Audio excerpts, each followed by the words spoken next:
ভারতীয় জনতা পার্টি কাঁথি সাংগঠনিক জেলা কার্যালয়ে ভারতীয় জনতা পার্টির সংকল্পপত্র নিয়ে পরামর্শ সংগ্রহ অভিযানের সূচনা হলো। পরামর্শ সংগ্রহ অভিযানে অংশগ্রহণ করেন কাঁথি লোকসভা সাংসদ সৌমেন্দু অধিকারী, কাঁথি সাংগঠনিক জেলা সভাপতি সোমনাথ রায়, দক্ষিণ কাঁথি বিধানসভার বিধায়ক অরূপ কুমার দাস, জেলা সহ সভানেত্রী বনশ্রী মাইতি এবং সুতপা চক্রবর্তী সহ সভাপতি অসীম মিশ্র এবং ধীরেন্দ্রনাথ পাত্র, জেলা কোষাধ্যক্ষ তাপস দলই, জেলা অফিস প্রমুখ, প্রভাকর চৌধুরী, কাঁথি নগর মণ্ডলীর সভাপতি রামচন্দ্র পণ্ডা, কাঁথি পৌরসভার কাউন্সিলর তাপস দলই, সুশীল দাস সহ কাঁথির সাংগঠনিক জেলার ও নগর মণ্ডলের অন্যান্য নেতৃত্ব এবং কার্যকর্তা বৃন্দ।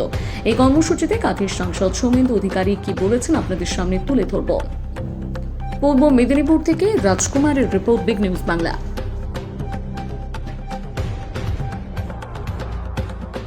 বাসীর কাছ থেকে এই বিষয়ে পরামর্শ গ্রহণ আরম্ভ করলাম আমাদের আগামী সংকল্পপত্র প্রস্তুতির জন্য।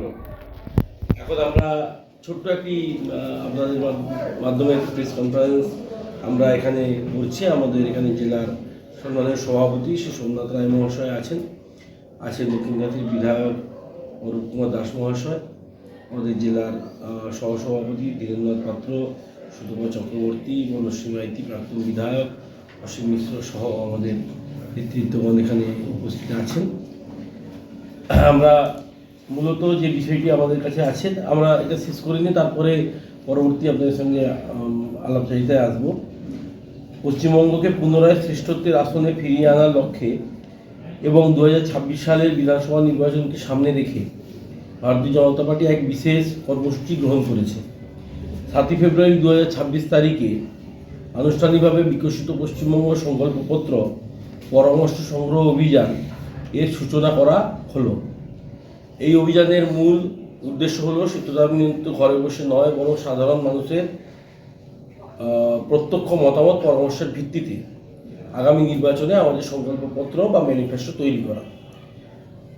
অংশগ্রহণমূলক শাসন বিজেপি বিশ্বাস করে যে গণতন্ত্র জনতাই শেষ কথা এবং দল নিজেকে কেবল একটি রাজনৈতিক সংগঠন নয়, একটি পরিবার হিসাবে মনে করে। এই অভিযানের ভিত্তি হলো অংশগ্রহণমূলক শাসন, অর্থাৎ পার্টিসিপেটরি গভর্নেন্স, যেখানে কৃষকেরা লাঙল থেকে শুরু করে যুবকের স্টার্ট আপ সবার ছোটো ছোটো আকাঙ্ক্ষা এবং স্বপ্নকে গুরুত্ব দেওয়া হবে। দল এটিকে কোনো মামুলি রাজনৈতিক প্রতিশ্রুতি নয়, বরং জনগণের সঙ্গে এক সামাজিক চুক্তি হিসাবে অভিহিত করেছে। দলের মতে বাংলার ভবিষ্যৎ লেখা হবে সাধারণ মানুষের চোখের ভাষা পড়ে এবং তাদের দৈনন্দিন অভিজ্ঞতার ভিত্তিতে। পরামর্শ প্রদানের জন্য রাজ্যের প্রতিটি নাগরিক যাতে তাদের মতামত জানাতে পারেন তার জন্য প্রযুক্তি ব্যবহার, সশরীরে অংশগ্রহণের বিবিধ ব্যবস্থা রাখা হয়েছে। জনগণ নিম্নোক্ত উপায়ে তাদের অভাব অভিযোগ পরামর্শ জমা দিতে পারবেন। ফোন কল 9727294294 আমি আবার বলছি 9727294294 9727 এই নম্বরে ডায়াল করে তারা তাদের সুনির্দিষ্ট মতামত আমাদের পশ্চিমবঙ্গের উজ্জ্বল ভবিষ্যতের জন্য রাখতে পারবেন। ডিজিটাল মাধ্যমে, ইমেল আইডির মাধ্যমে QR কোড স্ক্যান করেও তারা সোশ্যাল মিডিয়া পারবেন। সোশ্যাল মিডিয়া নির্দিষ্ট হ্যাশট্যাগ ব্যবহার করে তারা তাদের পরামর্শ দিতে পারবেন। আকাঙ্ক্ষা সংগ্রহ বাক্স, যেটা আপনারা ইতিমধ্যে দেখলেন, এখানে আমরা যেটির মাধ্যমে এক্ষুনি আমরা আমাদের এই জেলা কার্যালয়ের বাইরেই যে কর্মসূচি গ্রহণ করলাম, যেখানে মানুষজন তাদের সাজেশান লিখে এবং সেটা জমা করার ব্যবস্থা করছেন, সেটা হয়েছে। বর্তমান পরিস্থিতিতে প্রেক্ষাপট পরিবর্তনের ডাক সংকল্পপত্রের প্রয়োজনীয়তা ব্যাখ্যা করতে গিয়ে বর্তমান রাজ্য সরকার তৃণমূল কংগ্রেস গত 14-15 বছরের শাসনের তীব্র সমালোচনা করা হয়েছে। নথিতে উল্লেখ হয়েছে শিল্প কর্মসংস্থান 14 বছরে 6600-র বেশি কোম্পানি রাজ্য ছেড়ে চলে গেছে, যার ফলে বাংলাকে শিল্পের শ্মশানে পরিণত করা হয়েছে। এটি আমাদের দাবি এবং এটি পশ্চিমবঙ্গের বর্তমান বাস্তবতা। পরিযায়ী শ্রমিক বেকারত্ব, কর্মসংস্থানের অভাবে কোটি কোটি মানুষ আজকে ভিন রাজ্যে পরিযায়ী শ্রমিক হিসাবে কাজ করতে যেতে বাধ্য হচ্ছে। মেধাবী ছাত্রীরা ডিগ্রি নিয়ে তারা বসে আছে।